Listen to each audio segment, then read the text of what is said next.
Bahujan Samaj party की अध्यक्ष व उत्तर प्रदेश की पूर्व मुख्यमंत्री मायावती ने रविवार को कहा कि उनकी पार्टी अनुसूचित जातियों के उपवर्गीकरण की अनुमति देने वाले उच्चतम न्यायालय के हाशिया फैसले से सहमत नहीं है। बसपा सुप्रीमो मायावती ने कहा कि अनुसूचित जातियों और अनुसूचित जनजातियों के लोगों के उपवर्गीकरण की अनुमति दी गई है। हमारी पार्टी इससे बिल्कुल सहमत नहीं है। एक ऐतिहासिक फैसले से उच्चतम न्यायालय ने बृहस्पतिवार को कहा कि राज्यों को अनुसूचित जातियों के भीतर उपवर्गीकरण करने का संवैधानिक अधिकार है, जो सामाजिक रूप से विषम वर्ग का निर्माण करते हैं, ताकि सामाजिक और शैक्षणिक रूप से अधिक पिछड़ी जातियों के उत्थान के लिए आरक्षण दिया जा सके। उच्चतम न्यायालय ने न्यायाधीश न्यायमूर्ति पंकज मित्तल ने बृहस्पतिवार को कहा कि आरक्षण नीति पर नए सिरे से विचार करने की जरूरत है। अनुसूचित जाति, अनुसूचित जनजाति और अन्य पिछड़ा वर्ग के लोगों के उत्थान के लिए नए तरीकों की जरूरत है। Bureau report, SD India news. रह जाएंगे। साथ ही माननीय सुप्रीम कोर्ट के समक्ष दविंदर मामले में सुनवाई के दौरान केंद्र और राज्य सरकार की तरफ से भी सत्ताधारी दल के वकीलों ने ही अपना पक्ष रखा है, परंतु माननीय सुप्रीम कोर्ट के 1 अगस्त 2024 के आए निर्णय के बाद अब तक इन सरकारों ने अपना पक्ष स्पष्ट नहीं किया है, जिससे अंग को लेकर काफी भ्रांति की स्थिति बनी हुई है। माननीय सुप्रीम कोर्ट के समक्ष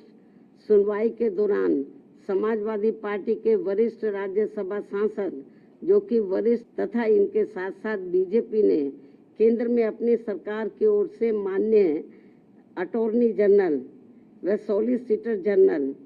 तथा कुछ राज्य सरकारों के वकीलों द्वारा, उसमें भी खासकर आम आदमी पार्टी की पंजाब के एडवोकेट जनरल, हरियाणा एवं चंडीगढ़ में बीजेपी की ओर से उनके वकीलों द्वारा उपवर्गीकरण के पक्ष में तथ्यों को तोड़ मरोड़ कर प्रस्तुत करते हुए बाबा साहब डॉक्टर भीमराव अम्बेडकर द्वारा संविधान सभा में लंबे विचार विमर्श के बाद बनाए गए आरक्षण के सिद्धांतों के साथ छेड़छाड़ करने का कार्य किया गया है, जो कि आरक्षण को पूरी तरह समाप्त करने की मानसिकता के साथ उठाया गया ये गंभीर कदम है। सुप्रीम कोर्ट के 1 अगस्त 2024 के दिए गए निर्णय के बाद अनुसूचित जाति और जनजाति के लोगों के भीतर आपसी द्वेष की भावना बढ़ेगी और समाज में विभाजन की भावना को और अधिक बढ़ावा मिलेगा, जो कि राष्ट्र की एकता और पर करारा प्रहार करने जैसा होगा। जबकि अनुसूचित जाति व जन है, ये केवल भारतीय संविधान के अनुच्छेद 341 व 342 की अधिसूचना के जरिए अस्तित्व में आई है और यह अनुसूचित जातियों व जनजातियों का एक मिश्रण है और एक बार अधिसूचित होने के बाद फिर यह एक समरूप समूह बन जाता है।